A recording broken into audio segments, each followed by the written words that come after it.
Chapter 13 from West African Folk Tales by William H. Barker. By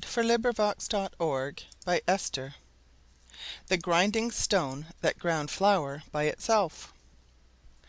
There had been another great famine throughout the land. The villagers looked thin and pale for lack of food. Only one family appeared healthy and well. This was the household of Anansi's cousin.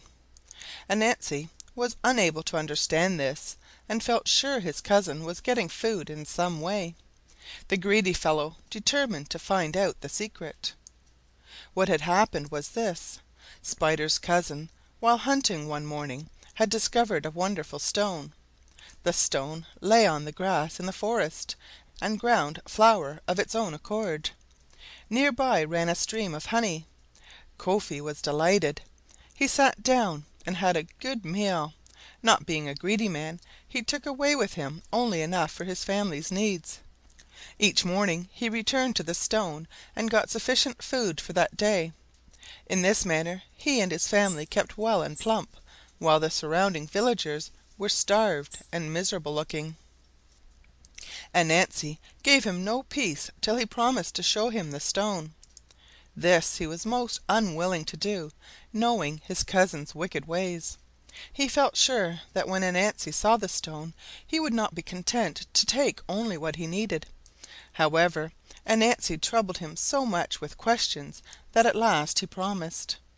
He told Anansi that they would start next morning as soon as the women set about their work. Anansi was too impatient to wait. In the middle of the night he bade his children get up and make a noise with the pots as if they were the women at work. Spider at once ran and wakened his cousin, saying, "Quick, it is time to start." His cousin, however, saw he had been tricked, and went back to bed again, saying he would not start till the women were sweeping. No sooner was he asleep again than Spider made his children take brooms and begin to sweep very noisily. He roused Kofi once more, saying, "It is time we had started." Once more his cousin refused to set off, saying it was only another trick of Spider's. He again returned to bed and to sleep. This time Spider slipped into his cousin's room and cut a hole in the bottom of his bag, which he filled with ashes. After that he went off and left Kofi in peace. When morning came, the cousin awoke. Seeing no sign of Spider, he very gladly set off alone to the forest, thinking he had got rid of the tiresome fellow. He was no sooner seated by the stone, however, than Anansi appeared, having followed him by the trail of ashes. "Aha!" he cried, "here is plenty of food for all. No more need to starve." "Hush!" said his cousin, "you must not shout here. The place is too wonderful. Sit down quietly and eat."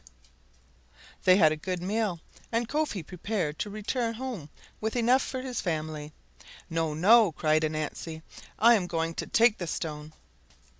In vain did his friend try to overcome his greed. Anansi insisted on putting the stone on his head and setting out for the village.